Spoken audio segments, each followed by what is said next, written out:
This week's farmer is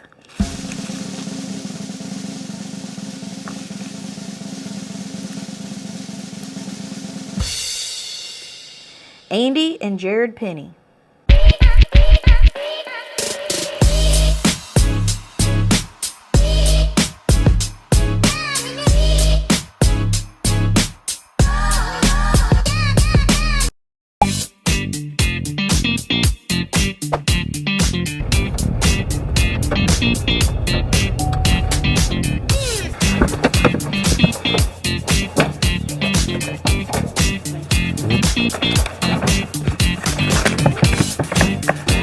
Do it. Let's go. Winner, winner.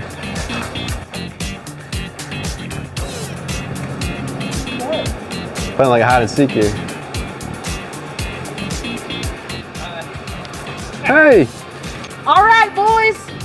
You're the JoCo Farmers of the Week. Yeah. Just want to thank you guys for everything you do, especially from Carolina Packers. We got you guys some hot dogs, red hot smoked sausage, bologna, lunch and dinner right here for y'all. Great. Yeah, and thank you for what you do. You had some awesome people that nominated you, one of them being your awesome wife, Lisa Penny.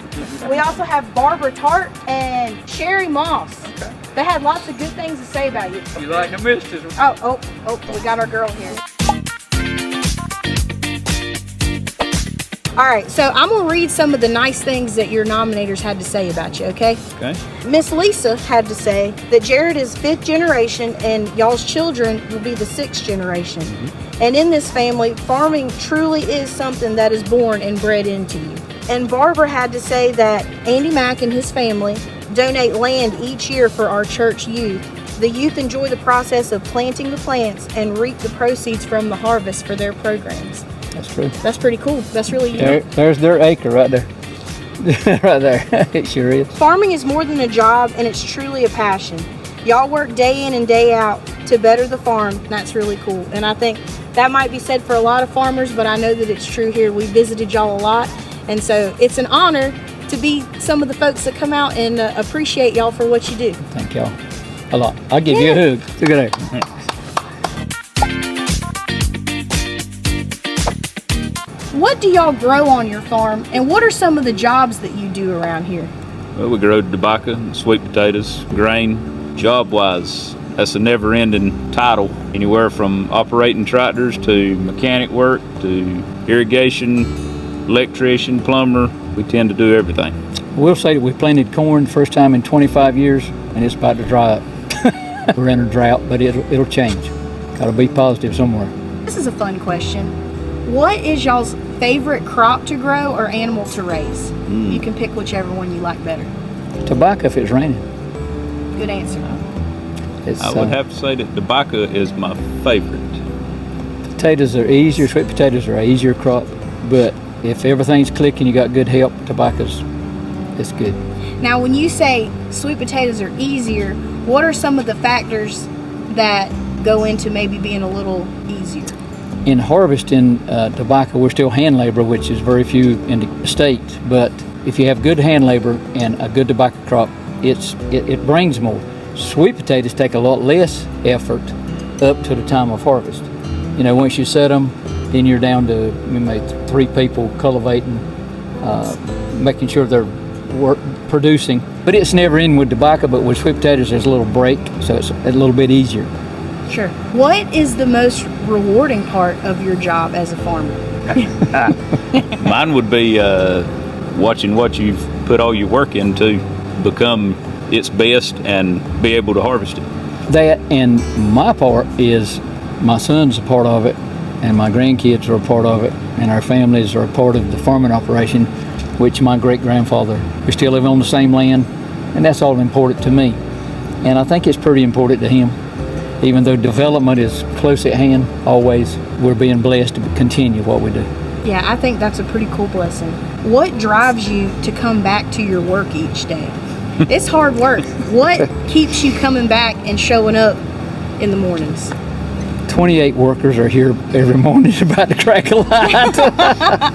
And they have to have direction. No, it's raising crops. We turned all the land over as a young boy. There's something about the smell of fresh land in the spring of the year, watching the crops, planting the crops, preparing, doing all that. If everything's working good and Mother Nature, we get rain and all those things, it's just pleasing. I get up in the morning and just before light, those birds are singing and going and doing, and we're blessed in all that. Jared, what about you? You show up in the mornings too. What keeps you here? My daddy apologized to me a few years ago for allowing me to love farming like I do. So I guess it's just a love that I have. There's nothing else that I want to do. My daddy told me, he said, get up and work hard. He didn't tell me to get up and be smart. And I told Jared, I said, I apologize because all I ever wanted to do was look down the hood of a tractor. And that's pretty much what we do. So, And he's doing that too now. Yes, he's doing that too. What's the hardest part of farming now? Rules, regulations, and a financial burden. All the input costs we put into crops is just staggering. I've always told Jared, if you pray every day and hope for the best, all things will work out. And that's what's happened. If you had to tell someone who knew nothing about farming one thing, what would you tell them? Go ahead, Jared. That's the easy one. You could answer that one. It's hard work. It is a big responsibility.